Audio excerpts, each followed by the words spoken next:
Welcome to the deep dive. So today we're getting into something huge, something that touches all of us, but can be really perplexing: money. And we're not just talking balance sheets or, market trends. No, we're really digging into the human side of it, the psychology behind our decisions. Our guide for this journey is Morgan Housel's brilliant book, The Psychology of Money. We're focusing specifically on the opening chapter. It's got this great title, No One's Crazy. So our mission really is to unpack why people make these financial choices that can sometimes seem, well, baffling from the outside, and hopefully understand our own habits a bit better too. What is it that truly drives our choices with money? Why do folks who seem perfectly rational make decisions that leave us scratching our heads? Let's try and peel back those layers. Okay, so the central idea right off the bat in this chapter, it really challenges a big assumption. The idea is, when it comes to money, nobody is actually crazy. Exactly. And that's such a powerful starting point. It suggests that everyone's financial behavior is fundamentally shaped by their own very unique personal experiences.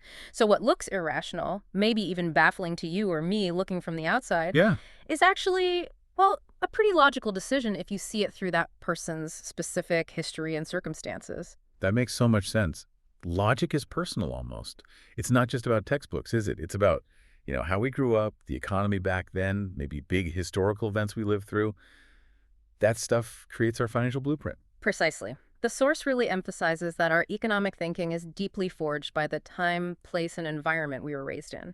I mean, think about these examples Housel gives. Someone who personally experienced, say, the crazy hyperinflation in the 1970s. Right.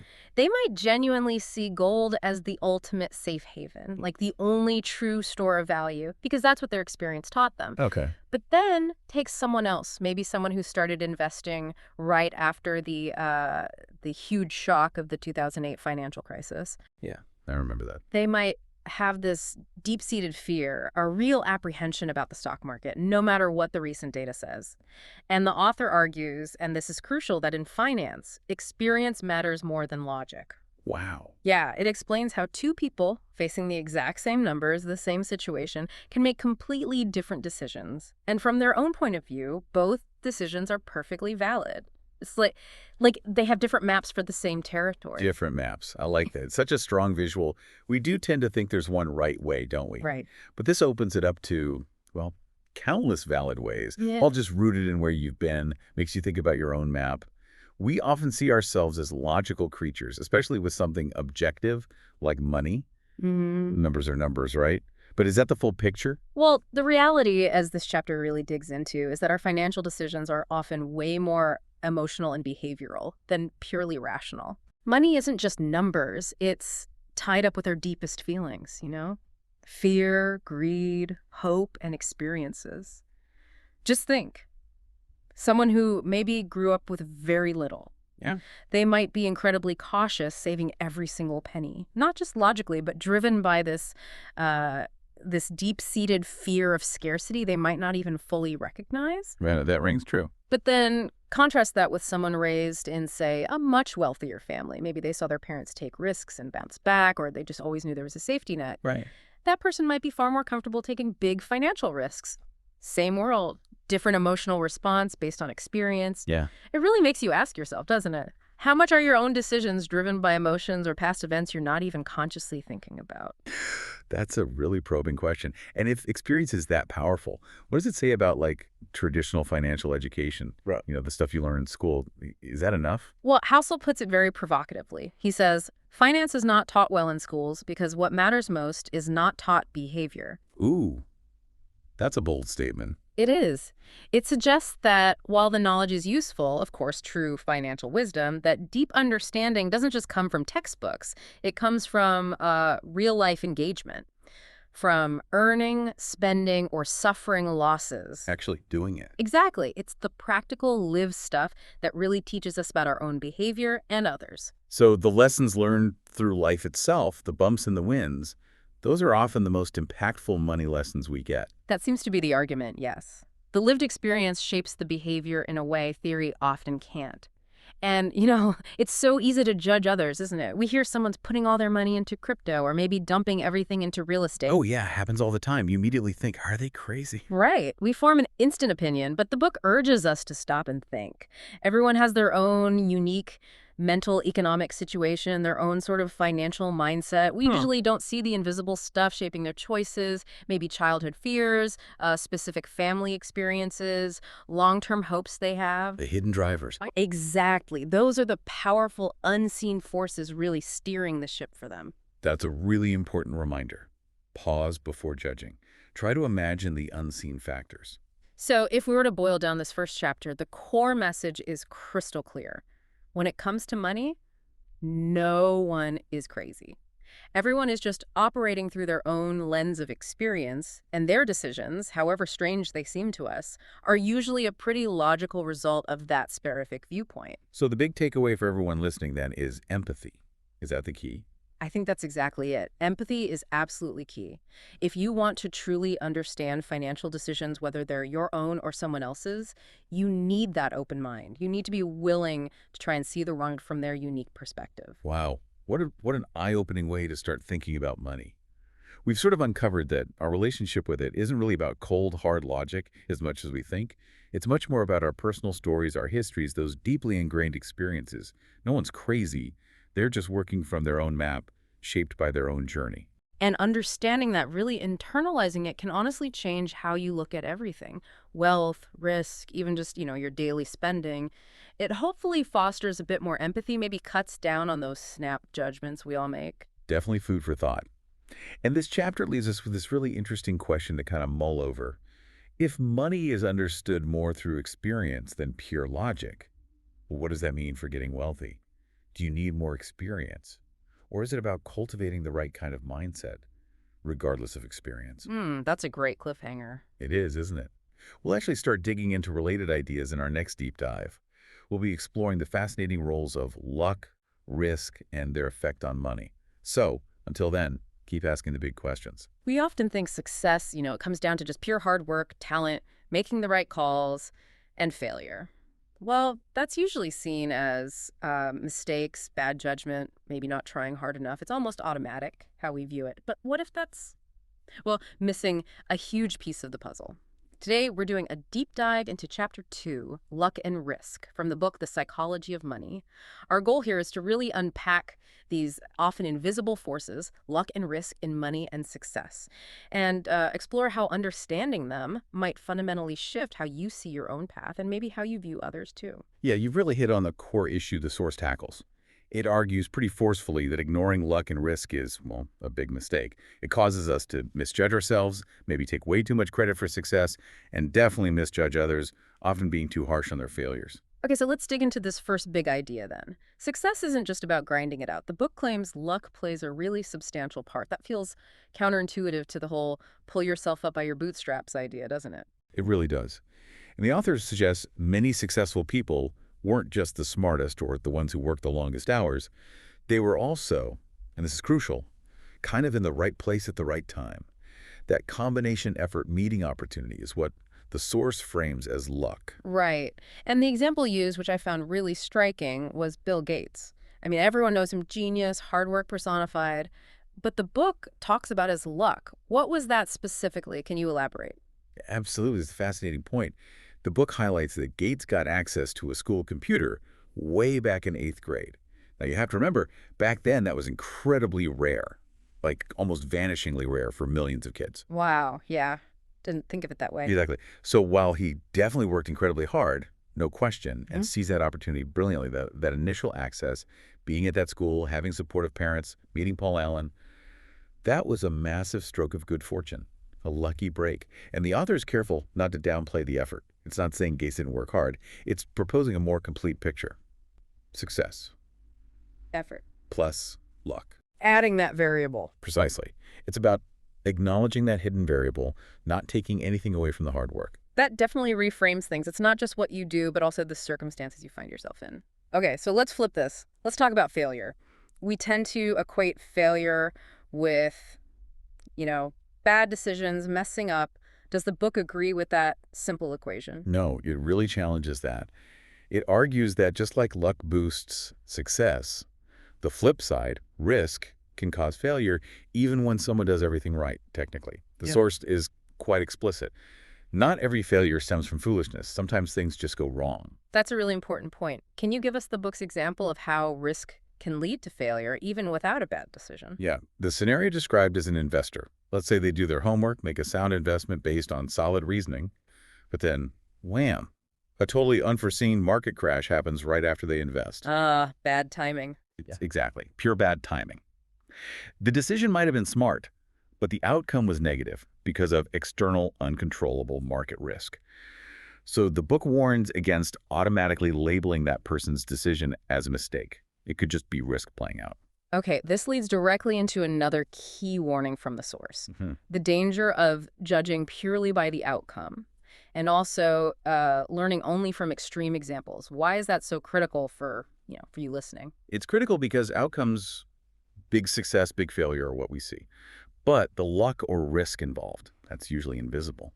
And this creates, according to the author, a couple of real dangers. First, the danger of trying to copy success. You see someone hit it big and think, I'll just do what they did. But you can't copy their luck. Their specific fortunate circumstances aren't transferable. Yeah. So that blueprint idea is flawed. Right, you can't just Xerox their luck. Precisely. And the second danger is sort of the opposite. Dismissing someone just because they failed. You assume their thinking must have been flawed, but maybe their strategy was actually sound, maybe even brilliant, but they just got hit by the wrecking ball of risk. Dismissing the idea because of the outcome means you might miss a valuable lesson. That really hits home. I can definitely think of times I've fallen into that trap focusing only on the result. What about that caution against extreme examples? Why are the super successful or the total flameouts maybe not the best teachers? Because their stories are often outliers, right? They're frequently powered by massive, unusual doses of good luck or devastatingly bad risk. Basing your general financial strategy or life approach on these extreme edge cases is, well, it's risky in itself. What worked for them under those unique high luck or high risk conditions probably won't apply to most people in normal circumstances. It might even be terrible advice for the average person. Because you can't count on that extreme luck or avoid that extreme risk necessarily. Exactly. And the author sums it up with a really powerful line. Never judge financial success by outcomes alone. Don't assume someone's smart just because they're rich or foolish just because they failed. There's usually more going on beneath the surface. So bringing this all together, what's the practical implication? If luck and risk are such big players, how should we think about our own wins and losses and how we view others? Well, the source advocates for a blend of pride and humility about our own successes. Yes, be proud of your work, your choices, but also acknowledge that luck probably gave you a nudge, maybe even a big push. It keeps things in perspective. A dose of humility. A healthy dose. And then, when looking at others who stumble or fail, the advice is to lean towards compassion and understanding. Recognize that maybe it wasn't stupidity or laziness. Maybe they just drew the short straw with risk. It stops us from making snap judgments and, honestly, makes for a more empathetic worldview. Okay, so if we boil this deep dive down, the core message seems to be, success isn't just effort, it's effort plus luck. And failure isn't always a mistake, it could be a mistake plus risk. It really hammers home that, especially with money, there's a lot we just don't control. Absolutely. And understanding that fundamentally changes how you interpret financial stories, how you assess advice, and even how you think about personal responsibility. It demands a more nuanced view. And the source leaves us hanging with this really provocative thought, something to chew on. If luck plays such a big role in success, can we change our luck? Or should we just focus on taking smart risks? Yeah.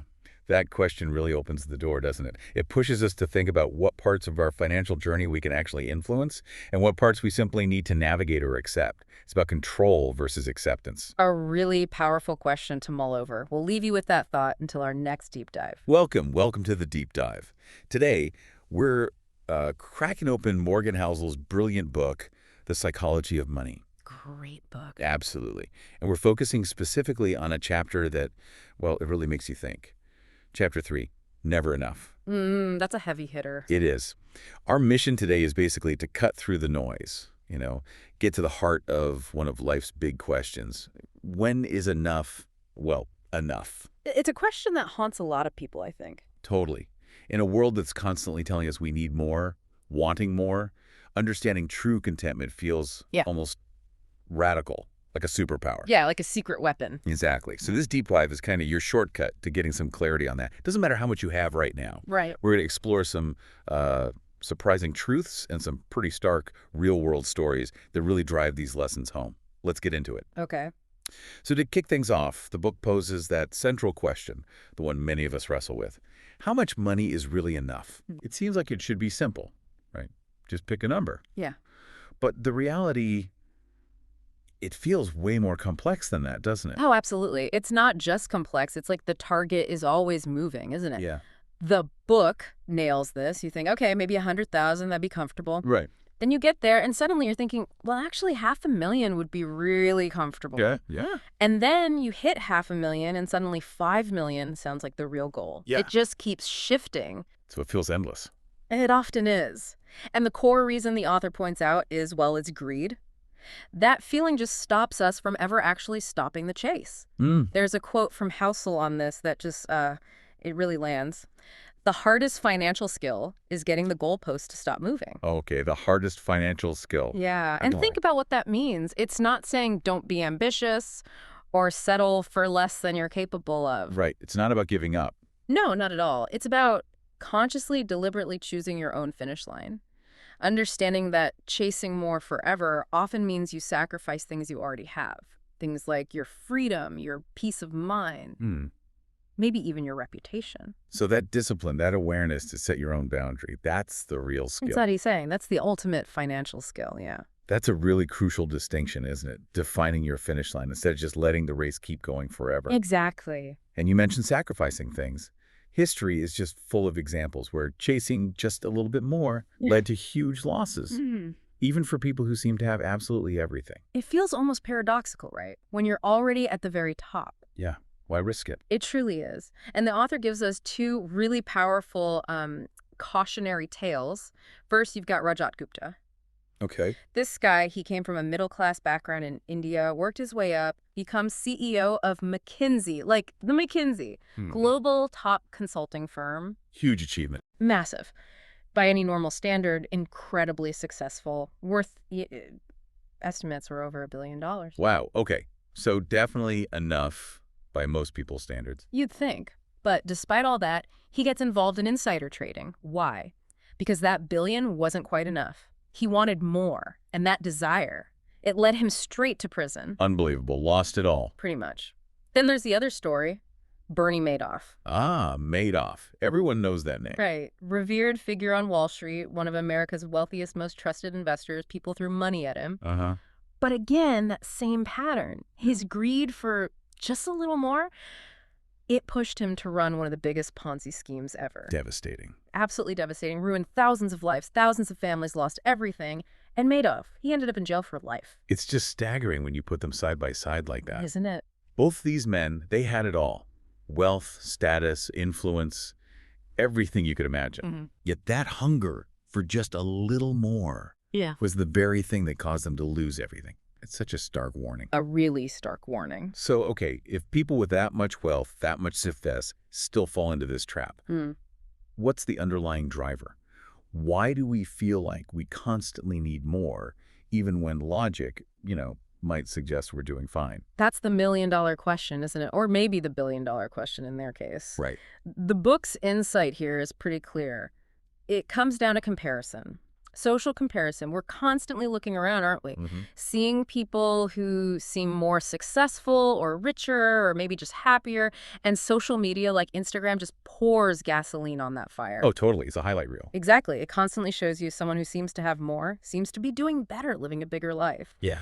And the direct result of constantly making those comparisons, we start to undervalue what we actually have. Ah, okay. So our own stuff starts to feel less good. Precisely. Our own achievements or current situation, it suddenly feels insufficient. And that kicks off this endless and, frankly, deeply unsatisfying race for more. It's like being on a treadmill you can never get off. And it just wears you out. Completely wears you out and makes you miserable often. It's funny, like you said, you see someone's perfect vacation shot online, and suddenly your perfectly nice weekend at home feels a bit. Right. It's a powerful psychological effect. It really is. So if that comparison trap is so pervasive, so insidious, how do we get out? The book offers a really liberating idea here, doesn't it, about enough. It really does. It frames this concept of enough not as settling, but as a kind of superpower. A superpower. I like that. Yeah. And the author is very clear what he means by enough. He says, enough is not too little. Enough is realizing that the opposite, an insatiable appetite for more, will push you to the point of regret. Okay, so it's about avoiding regret. Exactly. It's not about thinking small or limiting yourself. It's about making a conscious choice to avoid that unnecessary pain, that potential catastrophe that comes from endlessly chasing something that might actually destroy you in the end. It's like self-preservation almost. It is. It's a self-defense mechanism against your own potentially destructive impulses. That's a really powerful way to frame it. It's not about limiting ambition, like you said, but protecting yourself, protecting what you already value from future sorrow or disaster. It really does feel like a protective shield, a superpower. Mm-hmm. Okay, so if enough is this superpower, this shield, Mm-hmm. how do we actually, use it? How do we activate it? Sounds good in theory, but what can we do when that little voice starts whispering more, more, more? Right, the practical application. Well, the chapter boils it down to 5 really key strategies. Concrete things you can focus on to manage that greed impulse. Okay, let's hear them. First, you've got to get clear on the difference between your actual needs and your desires, Mm. which can be endless, right? True. Food versus fancy food. Yeah, Shelter versus a mansion. exactly. Second, define success on your own terms. Don't just adopt society's definition or what you see on Instagram. What does success mean to you? That's a big one. Takes some real thought. It does. Third, recognize that, yeah, money buys freedom, options, control over your time. But unchecked greed can actually steal that freedom right back. It can trap you. Like Gupta and Madoff. Yeah, They weren't free. not at all. Fourth, actively appreciate what you've already accomplished. Take stock. Acknowledge the value of what you've built, tangible or intangible. Don't just focus on what's next. Pause and appreciate. Yeah. And finally, fifth, practice gratitude. Actively be thankful for what you have right now. It sounds simple, maybe even a bit cliche, But it works. but it fundamentally shifts your focus away from lack and towards abundance. These aren't just nice thoughts. The book presents them as active defenses against that never enough trap. Those are all incredibly solid, practical principles. Needs, defining success, freedom, appreciation, gratitude. I really hope, you listening are thinking about how these could apply in your own life. It feels like a genuine route to more contentment, more well-being. Yeah, absolutely. Wow. Okay, what a deep dive this has been. If we boil it all down, the core message really seems to be, yes, earning money is important, it's crucial, but knowing when to stop chasing more is arguably even more vital. It's not just about the earning potential, but the enough potential. Right. It's not just about how much you make, but about what you decide truly matters, what you choose to value enough to protect. Absolutely. And as we saw with those stories, the relentless pursuit of just a little more really can lead to losing everything you worked so hard for. It's a powerful warning, still so relevant. Definitely still relevant. Yeah. And that leads us right to that final provocative question the chapter leaves us with. If enough is an art, can we truly be content in today's world? Like, is it even possible with all the pressures? And if we can be, what's the biggest prize we get from that contentment? Is it the money itself, or is it the freedom? Ooh, that's a good one. Money or freedom. Right. It's definitely something to mull over long after we finish up here. For sure. And, for anyone curious about digging deeper into how our minds work with money, the very next chapter Housel goes into is Confounding Compounding. Compounding.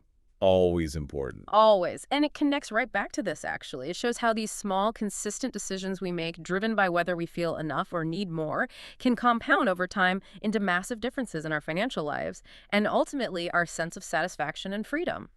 Fascinating. Sounds like a good topic for another time. Welcome to the Deep Dive. Today, we're jumping into a concept that seems, well, pretty simple on the surface, but its power, often totally misunderstood. We're digging into excerpts from the Temawat, Hood on Number More, a minute called something Coonigan, which sums up Chapter 4 of The Psychology of Money, Confounding Compounding. Our mission today is to really unpack the surprising force behind compound interest. And you might think, okay, this is just about money, but stick with us because there might be some real aha moments here that go way beyond your bank balance. That's a great way to put it. And it's so important because, as the source points out, the real force of compounding, it often gets missed. Its effects build up so gradually, especially early on, that people just don't see the extraordinary potential. It's almost like magic hidden in plain sight. Okay, let's get right into that. The book calls compounding ordinary looking but extraordinary. How does something so potent stay, well, hidden like that? It's precisely because the impact stacks up slowly, over time. Its real power isn't obvious in the short term. You don't see huge leaps from one day to the next, or even month to month sometimes. It's a bit like watching paint dry, maybe. Seems like nothing's happening for ages, and then boom, you've got this completely transformed result. But those first steps are tiny, almost invisible. Right. And speaking of transformations, the chapter brings up maybe the ultimate example of this. Warren Buffett. You look at his wealth, over $120 billion by 2025, and you immediately think, okay, investing genius. Yeah. But the text suggests there's something deeper, something more revealing than just his smarts. Exactly. The source digs into this and says Buffett's real secret, if you want to call it that, wasn't just some unique investing brilliance. It was incredible patience and consistency over a really, really long time. I mean, get this. He started investing at 10 years old. 10. Yeah. And then just kept at it consistently, well into his 90s. Yeah. And here's the real kicker, the part that really drives it home. Over $100 billion of his wealth. That came after he turned 60. So it wasn't just about making smart moves. It was letting them sit. Yes, letting them sit and letting that long duration, that continuous investment do its work. That was the magic. Wow. Okay, to really get our heads around just how exponential this can be, the chapter uses a really powerful example.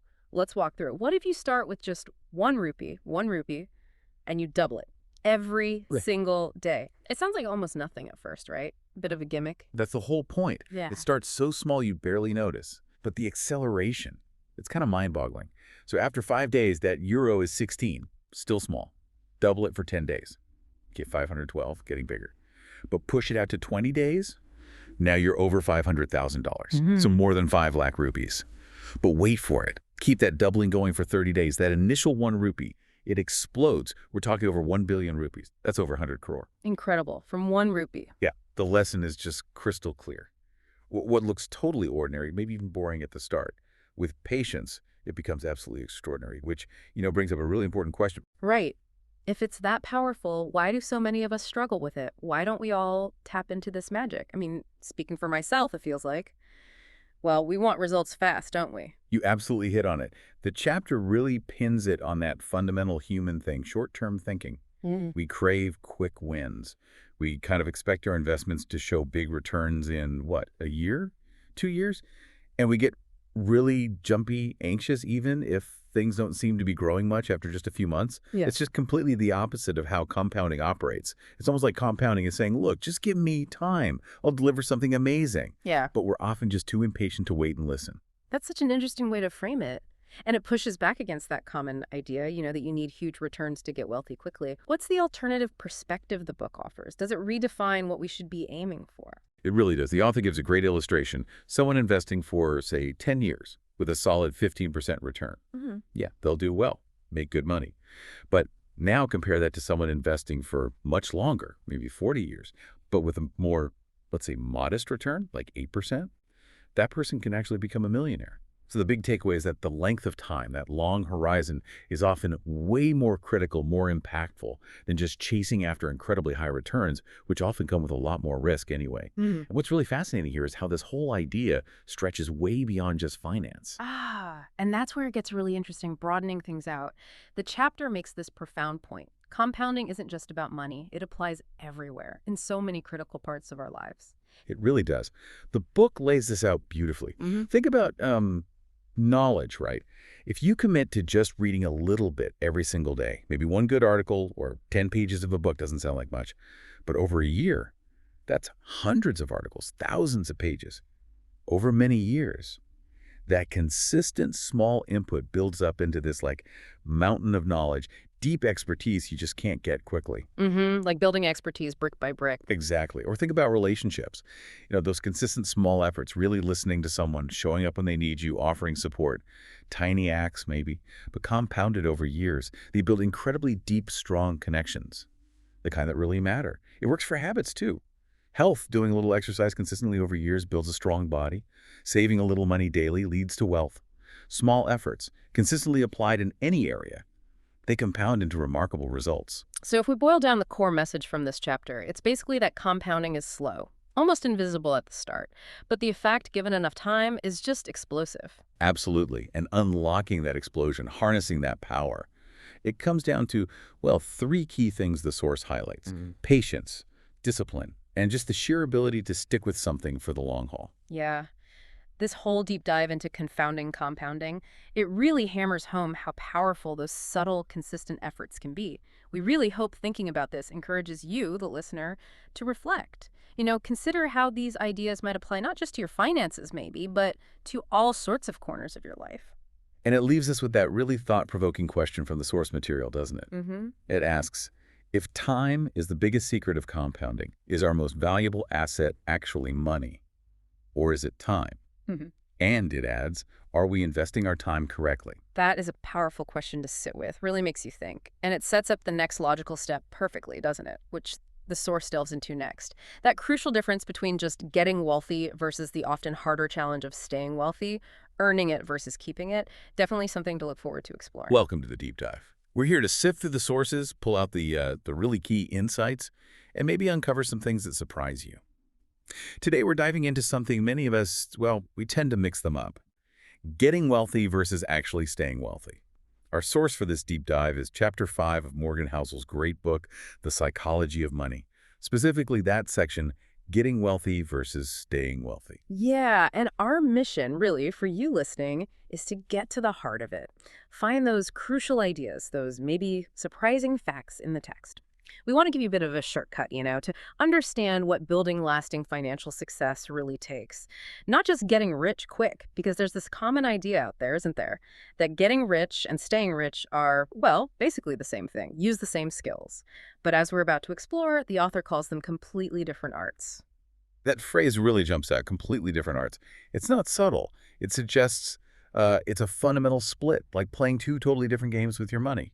Exactly. And that's where people often run into trouble, sometimes quite dramatically. You see folks work incredibly hard, maybe get lucky, build wealth, Yeah? and then poof, it's hard to hold on to. Yeah. The author's view really makes you reconsider what success looks like. It's maybe not the person who gets rich the fastest, it's the one who manages to stay wealthy for a long, long time. It's about endurance, really, financial endurance. Okay, so if they're different arts, let's sketch out the first one, getting wealthy. According to the source, what are the essential ingredients for that? What do you need to even start? Right. The chapter points to three main things. First, you absolutely need a willingness to take risks. You can't just play it safe and expect huge returns, usually. You have to put something on the line, your capital, maybe your comfort. Second, optimism. Not just wishful thinking, but a real belief that there are opportunities, and crucially, that you can actually grab them. Without that belief, the risks just look too scary. And third, you have to, put yourself out there. Be active. Pursue things. It's not passive. So it's about action, belief, and being okay with uncertainty. Does the book give examples of these kinds of risky moves? Oh, yeah, definitely. It mentions things like investing in the stock market, which always has risk, or starting a new business from nothing, or even putting money into new, unproven tech. These are all called risky decisions in the text because, well, they are. Lots of unknowns. But the insight is, if the timing is right and you have the courage, these are the kinds of things that can lead to wealth, that initial leap. Okay, makes sense. So let's say you take that leap. It works out. You've built some wealth. Great. But now comes the part the chapter says is maybe even harder. How do you keep it? That sounds like a whole different mindset is needed. It really is. And it's fascinating because the traits are almost, well, not quite opposites, but definitely different. Instead of boldness, you need humility. Really understanding, deep down, I could be wrong, the market owes you nothing. Then you need a bit of fear. Not terror, but a healthy caution, knowing that things can go wrong. That fear keeps you watchful, stops you getting complacent. And finally, frugality. Just being careful with spending, avoiding waste, because saving $1 is easier than earning another one back. That contrast is so clear when you put it like that, like switching gears entirely. Less about offense, more about defense, maybe? Can you give some practical examples from the source? How does this humility and fear actually look day to day? Sure. The book talks about concrete things, like building an emergency fund, that buffer for unexpected problems. It also mentions avoiding too much debt, like big loans that can sink you if things turn sour. And importantly, consciously avoiding overconfidence, not thinking you've cracked the code just because you had some success. These aren't glamorous strategies, are they? They're about protection. Building defenses around what you've earned. Right. It's easy to focus on the big wins, the exciting growth part, but the author shifts the focus dramatically with this idea of survival being the ultimate goal. Tell us more about that. Yeah, it's a powerful quote. He says, if I had to summarize money success in a single word, it would be survival. That just changes the whole game, doesn't it? I mean, sticking around long term is the real win. It's not just about how high your returns were this year or how many times you were right. It's more about, and this is key, how many times you avoided losing. Avoiding the big mistakes that take you out of the game completely. Staying power. And that ties directly into what you mentioned before, maybe the biggest threat to staying in the game. Getting overconfident after you've made it. Yeah. That seems like such a human thing to do. The confidence that helped you win could actually destroy you later. Oh, absolutely. It's a classic trap. People get wealthy, and then what happens? Maybe they start taking way bigger risks, thinking they're invincible now. I beat the odds once, I can do it again, but bigger.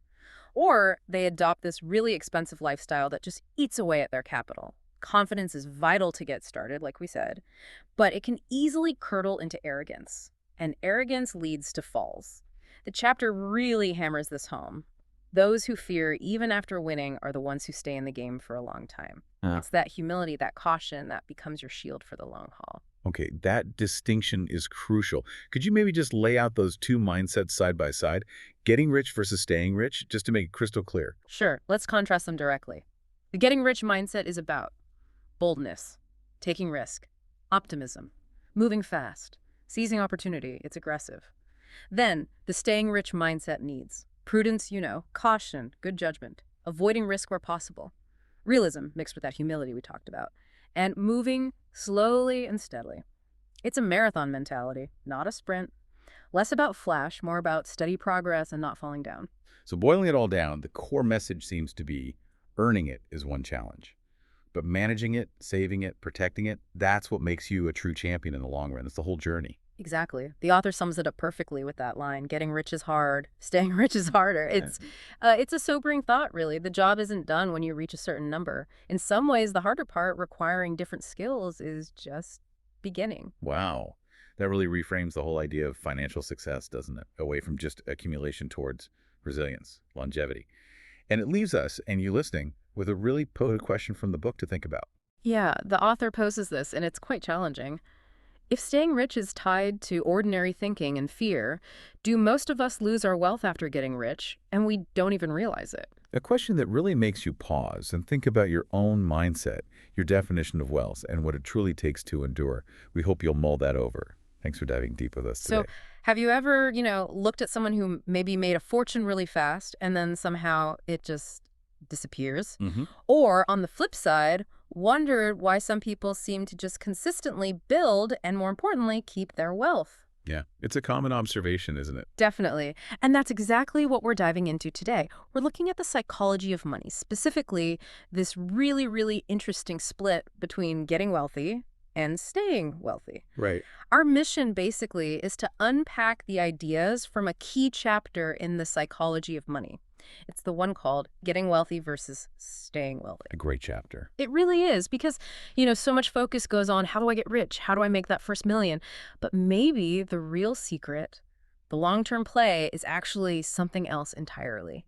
Okay, let's unpack this. And what's fascinating here, I think, is how clearly it shows these are two, well, almost opposing skill sets. Yeah. Different mindsets are needed. Totally. Yeah. Wealth creation versus wealth preservation. The core idea, and it really hits home, is that lots of people manage to get wealthy, that initial climb, Right. but actually staying wealthy. That's where many stumble. The book suggests the truly successful investor isn't always the one with the flashiest, quickest gains. Not the sprinter. Exactly. It's the marathon runner, Yeah. the one who stays rich for a long, long time. That's such a powerful way to frame it right at the start. It's not just about reaching a number. So, okay, let's break down that first part then. What does it actually take to get wealthy, according to this? What are those initial ingredients? But to get that ball rolling, to accumulate wealth, the book highlights three main things: taking risks, being optimistic, and really putting yourself out there. Okay, risk, optimism, putting yourself out there. Let's dig into that. Risk isn't just gambling, though. No, not at all. It's more about calculated risks, seeing potential where others might see uncertainty. And that ties into optimism, doesn't it? Yeah, like a deep self-belief. Exactly. Believing in an outcome that isn't obvious yet. That kind of optimism fuels the persistence you need. You need grit to push through setbacks. Makes sense, because starting something new, it's never smooth sailing. Never. And it's often about embracing volatility, understanding that the biggest potential rewards often come from things that feel, well, uncomfortable, or maybe go against the grain. Yeah, being willing to be uncomfortable, that's a big psychological hurdle itself, isn't it? Standing apart when everyone else is playing it safe. Absolutely. And the examples that jump out are things like, someone putting significant money into the stock market, especially early on. Right. Or maybe taking that huge leap, starting a completely new business from the ground up. Yeah, or even like investing in some brand new, maybe unproven technology. These are big, bold moves, often quite scary. They are high stakes. But with, good timing and maybe a bit of luck, plus that courage, Yeah. those are the actions that can really generate significant wealth. So it's about growth, expansion, taking those chances. It is. Recognizing that big growth often means leaning into that uncertainty, like we said. Yeah. It feels like a totally different game almost. How so? Well, it's like the very qualities that help you get there, that boldness, that risk Right. appetite, could actually be your downfall later if you don't shift gears. Ah, okay. So let's talk about that shift. You've made it, you've accumulated some wealth. What happens next? Because staying wealthy, as you said, seems to require a completely different playbook. It really does. The book is very clear on this. Staying wealthy needs three quite different things: humility, fear, or maybe caution is a better word, and frugality. Humility, caution, frugality. Wow, that sounds almost the opposite of bold risk-taking and optimism. It kind of is. Let's take humility. It's not just being modest. It's actively remembering that past success doesn't guarantee future success. Right, avoiding that I've cracked it mentality. Exactly. What worked before might not work now. Conditions change. Humility keeps you learning, keeps you adaptable. That's huge, especially after a win. Staying humble must be incredibly difficult. Very difficult. And then there's that caution or fear. It's not about being paralyzed, but having this constant awareness that, things can go wrong. Anything can happen. So planning for the worst, even when things are good. Precisely. Yeah. It's the antidote to just assuming the good times will roll on forever. It leads to things like having contingency plans. I think an emergency fund. Exactly. Building a solid emergency fund. Or being really careful about not taking on too much debt, even if you could afford the payments. And avoiding overconfidence, which ties back to humility. Absolutely crucial. And the third one, frugality. This means being mindful of expenses, living below your means, even when you don't technically have to anymore. So it's not about deprivation, but discipline. Discipline, exactly. These aren't strategies for growth, like the first set. Yeah. They're protective. They're about building a shield around what you've already achieved. It's fascinating how counterintuitive that feels. After winning, you'd think the natural impulse is to double down, be even more confident. And that leads us perfectly into maybe the most powerful single idea from this whole chapter. Here's where it gets really interesting, I think. Okay. The author boils down the entire secret to long-term money success into just one word. If he had to pick one word, he says it would be survival. Survival, yeah. It sounds so basic, almost stark. It does. But what does it mean in this context? It means the real victory isn't necessarily about how massive your returns were in 1 year or how many times you hit it big. Right. It's more about how many times you didn't get wiped out, how many times you avoided catastrophic loss. So endurance over brilliance. In a way, yes. Think about the investors who are legendary. Often, their story isn't just about massive gains, but about navigating the really bad times, the crashes, the downturns, and coming out the other side intact. Their genius was often just not losing everything. Staying in the game. Staying in the game. That's the win. Lasting for a long, long time. It's about compounding over decades, not just getting a high score once. And the biggest threat to that survival, that longevity, seems to be that overconfidence we touched on. Oh, absolutely. It's presented as the enemy of sustained wealth. Like a classic hubris story. It really is. The book describes this common pattern. Someone gets wealthy, and then instead of becoming more cautious, they actually start taking more risks, bigger risks. Why do you think that is? Well, maybe they start to feel invincible, like I figured it out, nothing can go wrong for me now. They might start living a much flashier lifestyle too, spending more. Signaling success, but maybe undermining it. Potentially, yes. And the book has this really profound line. It says something like, those who are afraid even after winning are the ones who stay in the game for a long time. Wow.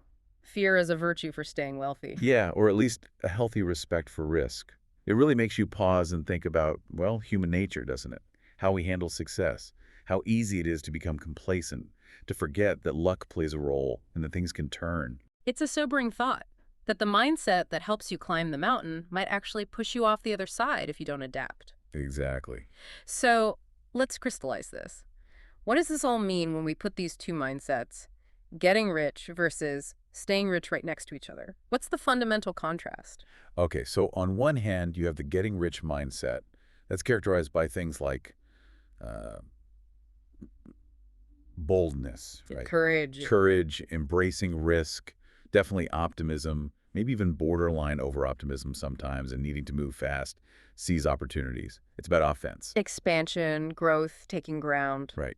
Then, on the other hand, you have the staying rich mindset. And the key words there are totally different. Prudence, caution. Avoidance almost. Risk avoidance, yeah. Or at least very careful risk management. Realism, definitely humility, like we talked about. Yeah. And maybe a slower, more stable pace. It's about defense. Protecting the gains, building resilience. Precisely. It really highlights that these are two distinct phases, two different psychological challenges. Making the money is one skill, keeping it is another, and maybe the harder one. So what does this all mean? I guess the core message, the takeaway, boils down to something pretty simple but powerful. Getting rich is hard, staying rich is harder. That sums it up perfectly. And that leaves us, and you listening, with a really provocative question to chew on, inspired directly by these ideas. Okay. If staying rich, if that Long-term survival is genuinely linked to what the book calls ordinary thinking, maybe even a degree of fear or caution, does that imply that most of us, maybe naturally, after we achieve some...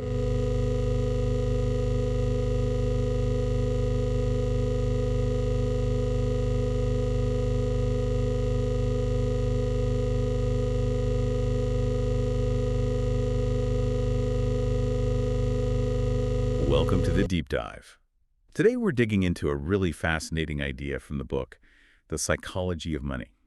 It's called The Man in the Car Paradox, and we're pulling insights from a summary of Chapter 7, our mission, to figure out why we often chase these external signs of wealth, what that really costs us, and maybe most importantly, how we can think differently about what status actually means.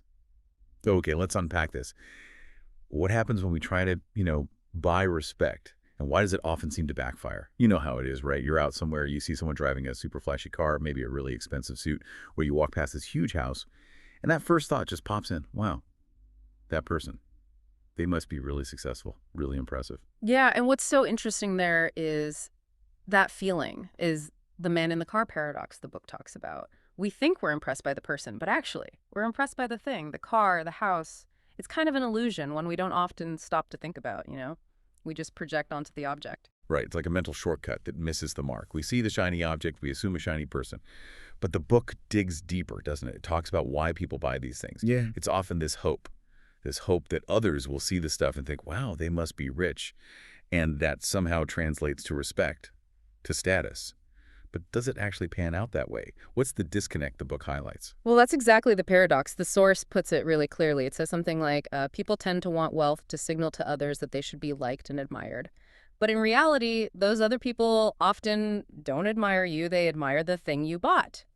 Think about it. People see the amazing car, right? They admire the car. And then almost instantly, their brain switches to thinking, wow, I wish I had a car like that. They forget the driver completely. It really highlights this fundamental human thing. We project our own wants onto what we see. We admire the symbol of our aspiration, not the person owning it. So, okay, if shelling out for fancy things doesn't actually buy us respect, what really is true status then, in other people's eyes? Well, status, yeah, it's basically about respect, but the source is quite clear. Real status. It doesn't come from showing off. Not at all. It's something you earn, like when you genuinely help other people, when you show humility, and crucially, when people like you as a person. For your character, who you are, not just for your possessions or what they think those signal. It's about real connection. But chasing that external validation, the showing off, it has a hidden cost, right? A personal one. The book uses this really strong phrase, turning yourself into a slave to others' perceptions. Wow. How does that actually play out? Financially, emotionally? Yeah, it's a powerful idea. And the source gives some pretty stark examples. Like, imagine taking out a huge loan, maybe $50,000, $60,000 for a luxury car. And then you're just constantly stressed about the payments, the insurance, the upkeep. It troubles you. Or wearing, say, a $5,000 watch. And instead of just enjoying it, you're spending energy wondering if anyone's noticed it or judging it. And this brings up a really important point. These kinds of purchases, they don't actually build your identity. They often, sort of ironically, just highlight your insecurity. The effort to look rich reveals a need for validation. That's so true. It's like trying too hard, isn't it? The effort itself gives the game away. Mm-hmm. So the book really drives this point home. Showing off is the most expensive deal. Yeah. Because every dollar you spend just looking rich is a dollar you aren't saving or using for things that genuinely bring peace or freedom. It's not just about the money either. It creates this psychological dependence, maybe even an addiction, to needing that external pat on the back. Like running on a treadmill you can't switch off. Exactly. And there's this killer quote in the book that just nails it. The more you need to signal your wealth, the less wealth you actually have. It's just a blunt reminder, isn't it, that the outward show often directly eats away at actual financial security and, well, peace of mind. Okay, so for everyone listening, what's the takeaway here? How do we actually get off that treadmill, break free from this paradox? It sounds like the answer isn't just about having more money, but maybe a totally different way of thinking. Precisely. The alternative the source suggests is really about shifting focus. From showing off to actually living. It's about using money to buy things like peace of mind, freedom, control over your time, not just an impression. And it really stresses how important it is to stop measuring your own worth by what you think others see in your possessions. The goal, really, is to cultivate inner contentment, to live a life that feels rich to you internally rather than one focused on external display. So wrapping this up, the core message from this deep dive seems pretty clear. People tend to notice your stuff, not necessarily you. And if you're spending your money mainly to impress other people, you're actually trading away your own freedom. Yeah, and that leaves us with a really potent question straight from the source material for you to chew on. If people are mostly looking at our things, not us, then should our goal be to look rich or to actually be rich? And maybe the most important part, are those two paths the same or are they completely different journeys? That's a deep one. Definitely something to think about as you go through your week. Consider what that means for your own choices, your own life. Welcome to the deep dive. You know, for those of you who really get into the weeds with investment strategies, or maybe you meticulously plan your budgets, well, today we're exploring something a bit different, a kind of radical idea about wealth. What if building true wealth had less to do with how much you earn and more to do with something else entirely? That's exactly it. And for this deep dive, we're zeroing in on Chapter 8, which is titled Save Money. Townsville from the book.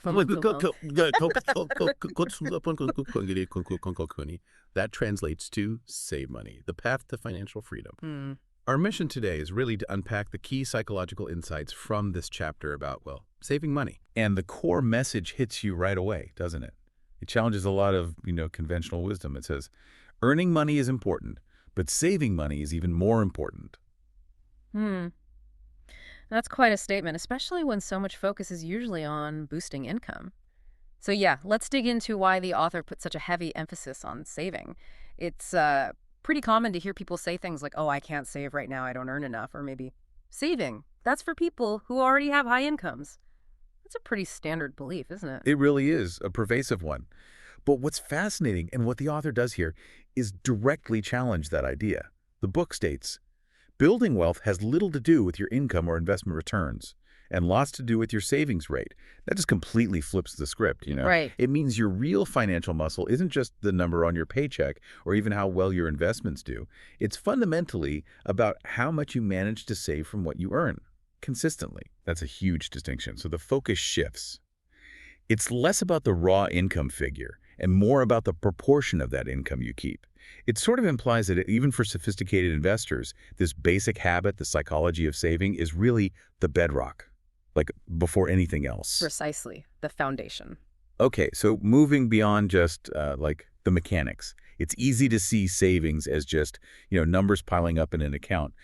But this chapter argues it's deeper than that. The author suggests the real value isn't the money itself, but what that money enables. What does the chapter say about these sort of hidden benefits? Well, it paints a picture of saving providing incredibly valuable things like options, support, and, crucially, peace of mind. Think about it in today's world, things change so fast. Having that buffer isn't just about safety nets, it's about agility. Agility, okay. Yeah, like having the option to change careers if something better comes up, or maybe the strength to walk away from a job that's just not right without that immediate financial panic. It takes away that constant background hum of money worries. It gives you the freedom maybe to take a break or start a side project, something new. That flexibility, the author argues, that's the real prize. And then there's that really striking line the author uses. Saving gives you the power to say no, and calls it the greatest freedom anyone can possess. Wow. I mean, when you really think about the leverage that gives you, choosing your path, avoiding bad situations, pursuing something you care about, that simple no becomes incredibly powerful. You can almost feel the impact of that. It's profound, isn't it? Definitely. Okay, let's pivot slightly. There's this trap. The pressure to spend money to look wealthy. We've probably all felt that nudge, right? You see someone else's fancy car or those amazing vacation pictures online, and suddenly, yeah, that urge to keep up services. But the author really cuts through that, doesn't he? He does. And with a very, very sharp insight, he says, your savings are the gap between your ego and your income. It suggests that real wealth isn't about the display. It's built quietly in that space between what you bring in and what your ego pushes you to spend to, maintain an image or impress people. It really forces you to question how much spending is genuinely for you versus for show. The gap between your ego and your income. That phrase really sticks with you. It's got this psychological depth. Is the author suggesting then that many of us are basically spending our future security just to keep up appearances now? It seems like self-control, maybe even just self-awareness about our desires, plays a huge role here. Much bigger than just budgeting rules. That seems to be the implication. It's about managing the internal pressures as much as the external finances. Right. And another common hurdle, the I'll start saving later syndrome. Waiting for that big raise or a bonus, or maybe after the kids are grown, I'll get serious about saving then. We all tell ourselves stories like that sometimes. Yeah, the when X happens fallacy. The author is incredibly direct about this, crystal clear. He says, if you can't save €100 out of 100, you won't save 1,000 out of €1 lack. It just hammers home the point. Saving is a habit, not a number. Exactly. It's like physical fitness. Yeah. You don't get strong by planning one giant workout someday. It's the consistent, maybe smaller efforts day in, day out. That's what builds the muscle. The author is really stressing that the act of saving, that discipline, is what matters most, regardless of the amount. It's about building that habit. That's such a critical point. It's not some grand one-time event. It's a practice, Yeah. something you build day by day, regardless of the scale. Building that saving muscle. Mm-hmm. So, okay, let's say we take all this on board. We embrace these ideas, cultivate the habit. What's the ultimate reward? What kind of future does the author paint for someone with this mindset? Well, linking it all together, saving fundamentally becomes about gaining control over your own future. The source emphasizes it's your best preparation for uncertainty, it makes you adaptable, and crucially, it provides those invaluable options when things get tough.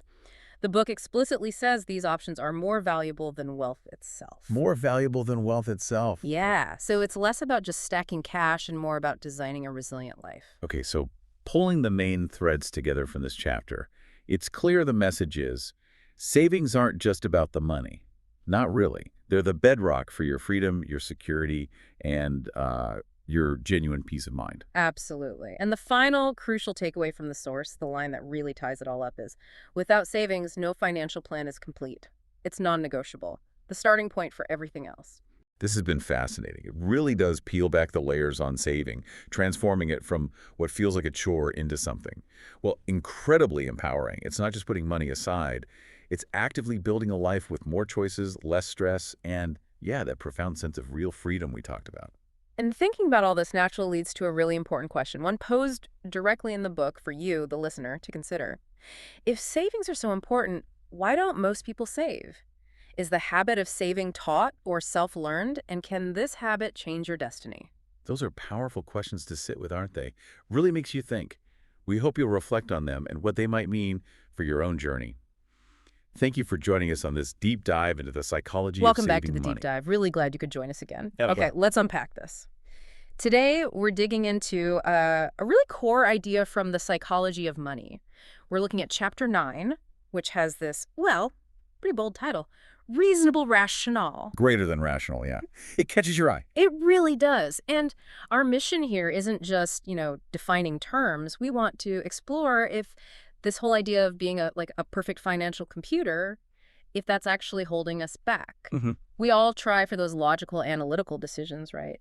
But the sources we're looking at suggest maybe embracing our humanness is the real key. Yeah, maybe that leads to greater success and maybe even more peace of mind, which is crucial. Exactly. So let's set the stage. Conventional wisdom. What do we mean by rational in finance? Usually it makes you think of cold, hard data, statistics, Risk-reward analysis. meticulous analysis, and then making these, unfeeling, calculated choices. That's the ideal, isn't it? That's definitely the ideal we're often taught. But what's fascinating here is how the source material just immediately pushes back on that. Okay. It says pretty clearly, people in real life, well, they aren't purely rational. They're reasonable. Reasonable. Yeah. And the why is important. We're just not built like financial algorithms. I mean, our decisions get heavily influenced by fear, past experiences, hope, worries. Emotions, basically. Exactly. Our emotions play a huge role. We're, human first. That distinction, rational versus reasonable, it really changes things, doesn't it? It does. So if most of us aren't these purely rational beings, what's the alternative? What does being reasonable actually look like day to day? Well, making a reasonable financial decision, it's more about choices that actually fit with your mental state. Okay, like things you can live with. Things you can live with, things that let you sleep at night. And crucially, this is the key bit strategies you can actually stick with over the long haul. The sticking with it part. Right. It acknowledges that success isn't just about the math being perfect. It's about whether it's behaviorally sustainable for you. Okay, that makes sense. If we kind of zoom out then, connect this to the bigger picture. Yeah. The core argument, and there's a great quote in the source for this, a reasonable strategy you can stick with will likely outperform a rational one you can't. That quote sums it up perfectly. It really hits home that sticking with an approach, consistency over time, is way more valuable than some kind of theoretical perfection. Because a brilliant plan is useless if you just abandon it halfway through. Absolutely useless. The real power comes from, compounding consistent action and, just as importantly, avoiding those big behavioral mistakes. Like panic selling. Exactly, like panic selling when things get scary. A reasonable strategy helps you weather those emotional storms. Let's make this more concrete. The source uses the stock market as an example, right? It does, yeah. A classic one. So you've got the rational investor. Market's falling. What do they think? Buy now. Everything's on discount. Pure logic. Pure logic. But then you have the reasonable person maybe thinking, whoa, I'm feeling scared here. Yeah. I need some comfort. Maybe I'll just wait a bit. Yeah, and I think we can all relate to that feeling, even if we know rationally we should buy the dip.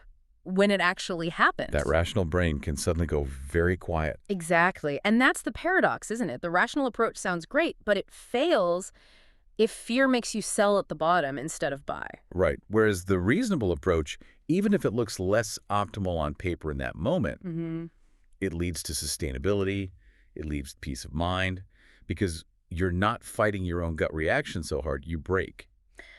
So this really brings up an important question.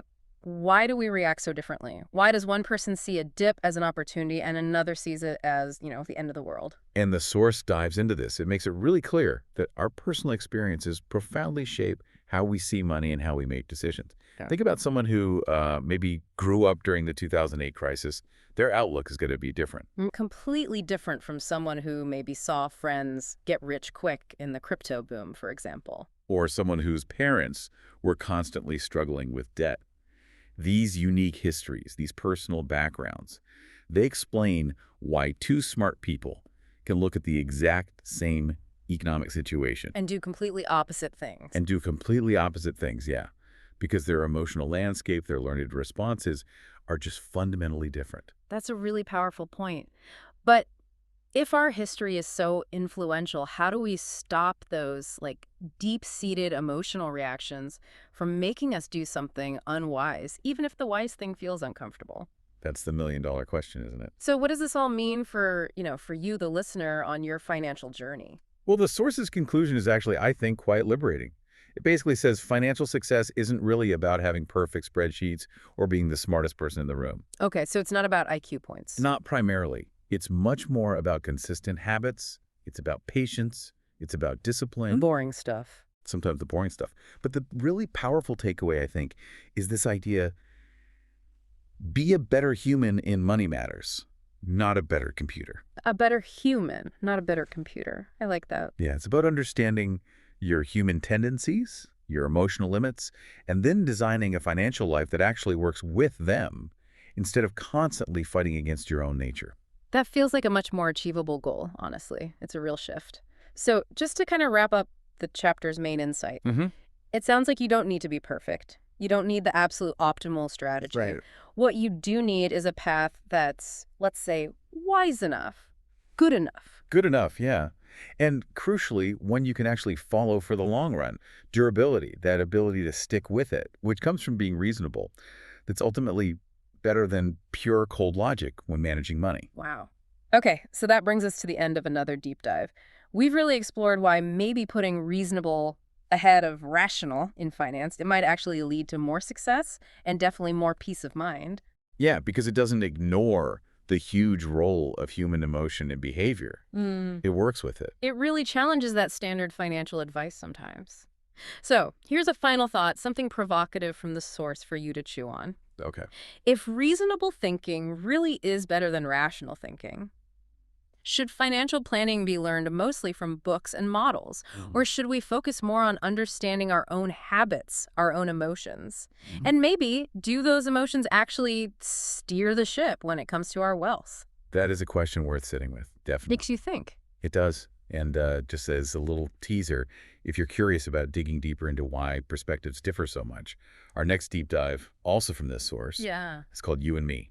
And it explores exactly that, why no two people ever see money and investing in exactly the same way. Looking forward to that one. It feels like peeling back layers of an onion with this book, doesn't it? Always challenging assumptions. It really does. Well, thank you for joining us on this deep dive. We really encourage you to keep thinking about these ideas. We've all been there, haven't we? You're in a conversation about money, and it just feels like you're speaking completely different languages. Oh, absolutely. You know, you're certain the stock market's the way to go. Your friend swears by gold. Someone else is all in on crypto. And to you, maybe crypto just looks like, well, pure gambling. Yeah, Yeah. exactly. And it's so easy then to think, okay, is one of us right and everyone else is just wrong? Well, today, that's exactly what we're digging into. We're on a mission for this deep dive to really understand why our thinking about money can be so, well, different. And we're drawing on some really powerful insights here. Yeah, from money mindsets shaped by experience, specifically Chapter 10, which is titled You and Me, Why is Our Thinking About Money Different? It's a great title. It really is. And the core idea, the thing we really want to get to the heart of today, it's kind of a game changer, I think. What's that? It's this. Your financial perspective, it's not really about being objectively right or wrong. It's actually wired deep down by your own unique life experiences. Okay, so it's personal history. Fundamentally. And knowing that, well, it just changes how you approach every single money conversation, doesn't it? It really should. Okay, let's unpack this then. Because the things that shape your financial view might be way more ingrained than you even realize.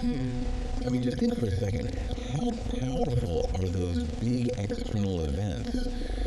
The economic climate you grew up in. Yeah. How much does that actually shape your default settings around money?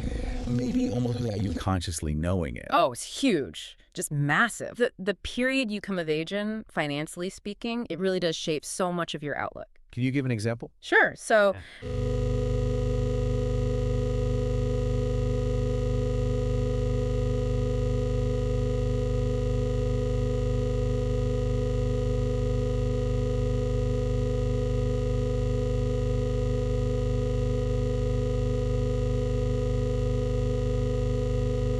contrast that with someone whose formative financial experience was the 2008 crash.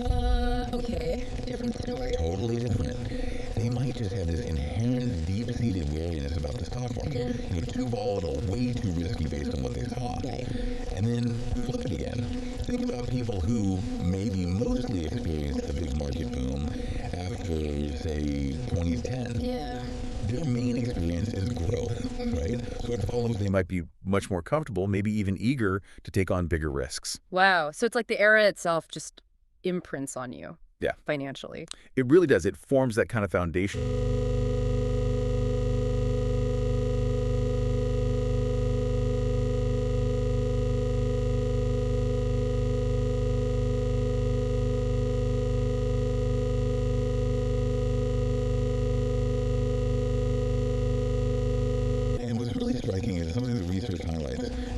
pretty profound truth. It says, most of us live only a limited economic history in our lives. Okay, just a small slice. And from that small experience, we judge the entire financial system. Wow. Okay, that really lands. It shows how our own little world can feel like the world. Exactly. And you can see how that creates these huge contrasts, like this one points out the actual value of money.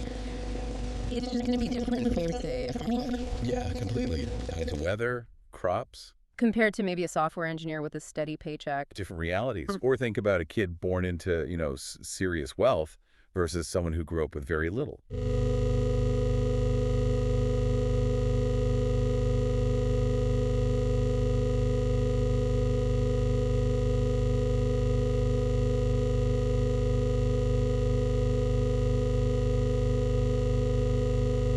Precisely. It feels like the definitive truth, not just, one perspective among many in this huge, diverse financial world.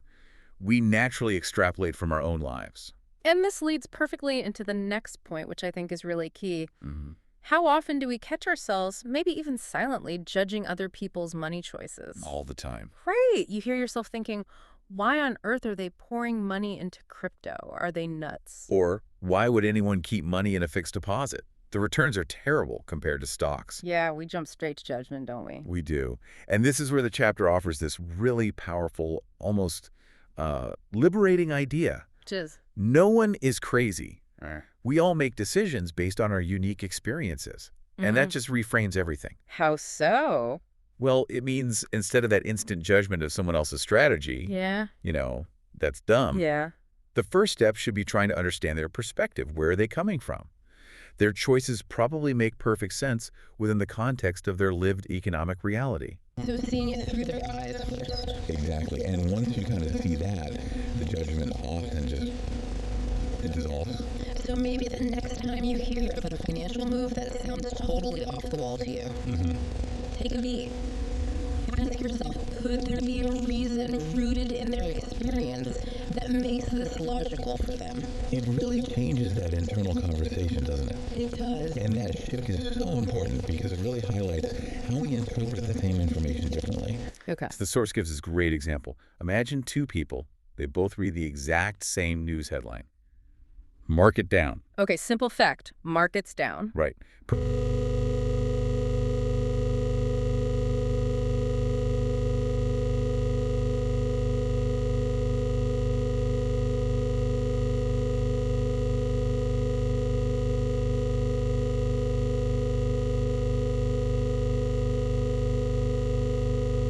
Completely opposite.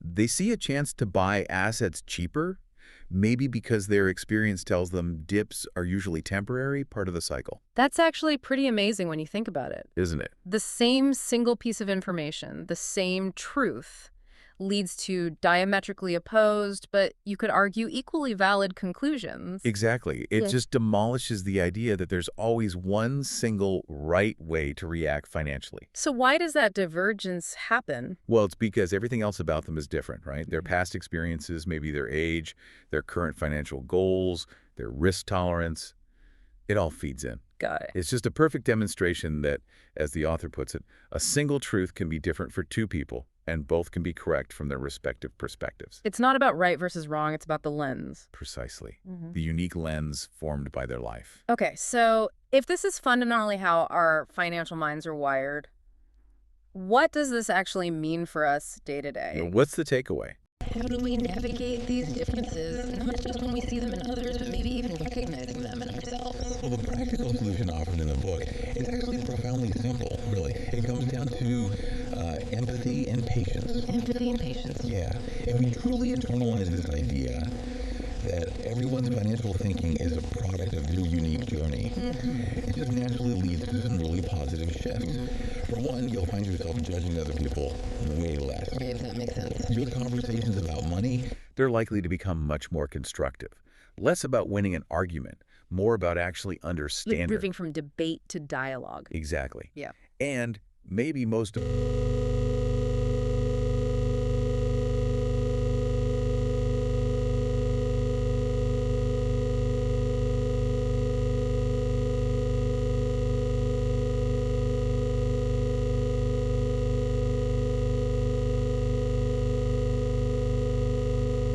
It is the direct result, the output Yeah. of each person's unique experiences, their journey. So understanding someone's perspective, getting that context, it's absolutely vital before you jump to labeling their strategy as right or wrong. Seek context, not just the conclusion. You got it. Context is key. Wow. What a fascinating deep dive into really the roots of how we think about money. It's a fundamental stuff. It really is. We've seen how everything from the economic era we grew up in to our own very personal, sometimes limited experiences are small data sets.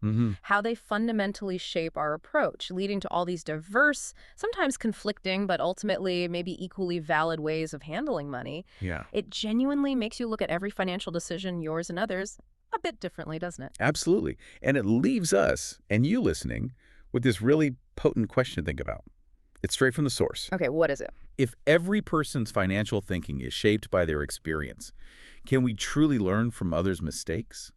Or do we have to stumble ourselves to understand the psychology of money? Ooh, that is a good one. Do we have to make the mistake ourselves to truly learn the lesson? Something to chew on. Definitely something to mull over. And look, if that's got your mind working, you will definitely want to join us for our next deep dive. Ah, yes. Because the source material suggests our next chapter gets into something called the seduction of pessimism. Sounds intriguing. Doesn't it? It explores why bad news often grabs our attention so much more strongly and, crucially, how that bias impacts our financial decisions. Should be fascinating. Looking forward to it.